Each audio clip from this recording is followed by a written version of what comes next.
காசியில் இருக்கிற கடவுள் காசி விஸ்வநாதர், அங்கே இருக்கிற தேவி காசி விசாலாட்சி.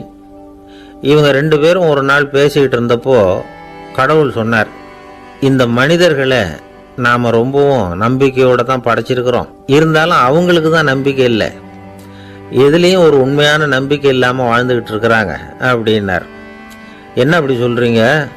அதை பாருங்கள், எவ்வளவு பேர் காசியை தேடிட்டு வந்து கங்கையில் குளிச்சுக்கிட்டு இருக்கிறாங்க, அவங்களெலாம் நம்பிக்கை இல்லைன்னா இவ்வளவு தூரம் தேடிட்டு வந்து இங்கே குளிப்பாங்களா அப்படின்னு நாங்கள் தேவி. சரி, அதை சோதித்து பார்க்கலாம் அப்படின்னு ரெண்டு பேரும் முடிவு பண்ணிக்கிட்டாங்க. உடனே ஒரு திட்டம் போட்டாங்க. அது எப்படின்னா, நாம் ரெண்டு பேருமே பக்தர்கள் மாதிரி உருவத்தை மாற்றிக்கிட்டு கங்கை கரைக்கு போக வேண்டியது.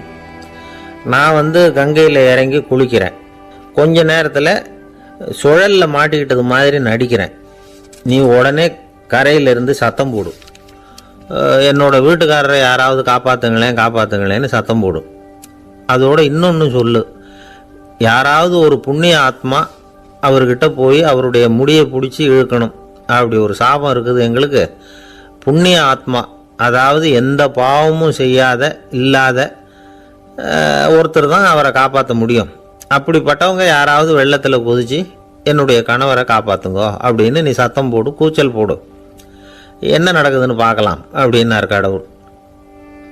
சரின்னு சொல்லி ரெண்டு பேருமா சாதாரண பக்தர்கள் மாதிரி கங்கை கரைக்கு வந்து சேர்ந்தாங்க.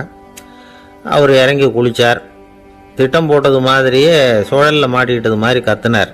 கரையில் இருந்த அந்த அம்மா, ஐயோ என் கணவரை காப்பாற்றுங்களேன், யாராவது காப்பாற்றுங்களேன்னு கத்துனாங்க. பல பேர் ஓடி வந்தாங்க. உடனே இவங்க, பாவம் இல்லாத புண்ணிய ஆத்மா ஒருத்தரால் தான் என்னுடைய கணவர் காப்பாற்றப்படணுங்கிறது விதி, அப்படி ஒரு சாபம் இருக்குது, அதனால் புண்ணிய ஆத்மா யாராவது அவர்கிட்ட போய் அவர் முடியை பிடிச்சி தூக்குனா அவரை காப்பாற்றி போடலாம் அப்படின்னாங்க.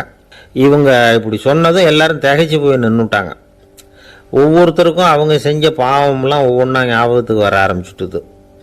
சரி, இதுக்கு நாம லாயக்கு இல்லை அப்படின்னு சொல்லி ஒதுங்கி போக ஆரம்பிச்சிட்டாங்க எல்லாம்.